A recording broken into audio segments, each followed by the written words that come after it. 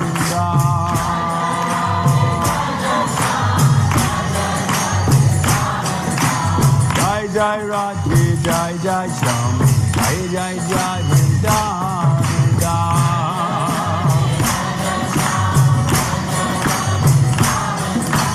Jai Jai Radhe, Jai Jai Shyam, Jai Jai Jai Vrindavan,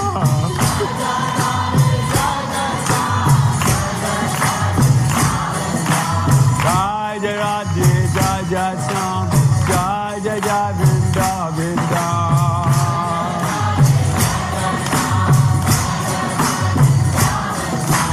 Jai Jai Radhe, Jai Jai Shyam, Jai Jai Jai Vrindavan,